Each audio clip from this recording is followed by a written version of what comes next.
वसुंधरा राजे के बयान से चढ़ा सियासी पारा, भाजपाइयों की बढ़ी टेंशन, इस वक्त की बहुत बड़ी खबर। दरअसल आपको बता दें, राजस्थान के पूर्व सीएम और भाजपा के राष्ट्रीय उपाध्यक्ष वसुंधरा राजे के एक बयान ने सियासी पारा चढ़ा दिया है।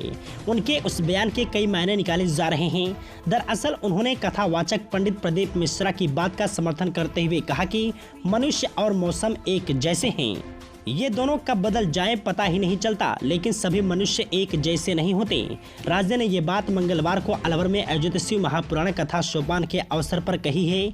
उन्होंने कहा कि जीवन संघर्ष भी एक समुद्र मंथन जैसा ही है, जिसमें से अमृत ही नहीं विष भी निकलता है। उस विष को पीने वाला ही सच्चा शिव भक्त होता है। वसुंधरा राजे ने कहा कि मुझे गर्व है कि मैं शिव भक्त हूँ, शिव के सहारे हूँ। पूर्व सीएम ने प्रधानमंत्री नरेंद्र मोदी का आभार व्यक्त करते हुए कहा कि उन्होंने वाराणसी में काशी विश्वनाथ और उज्जैन में महाकालेश्वर का भी भव्य कॉरिडोर बनवाया, अयोध्या में भगवान राम का मंदिर बनवाया। उन्होंने कहा कि भगवान शिव की उन पर बड़ी कृपा है, इसलिए उन्हें 12 ज्योतिर्लिंग के दर्शन करने का अवसर मिला। पूर्व सीएम ने कहा कि सत्य ही ईश्वर है, सत्य ही शिव है, इसलिए यदि शिव को अपनाना है तो सत्य पर रहो, फिर आपको किसी से डरने की आवश्यकता नहीं है।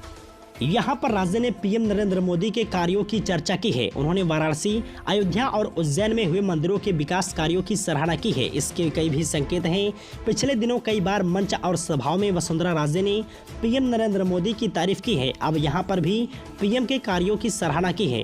चुनाव में अभी यहाँ पर किसी की कोई जिम्मेदारी तय नहीं की गई है। ऐसे में राजे के इन भाषणों में पीएम की बातें करना कई तरह के राजनीतिक संकेतों की तरफ इशारा कर रहे हैं।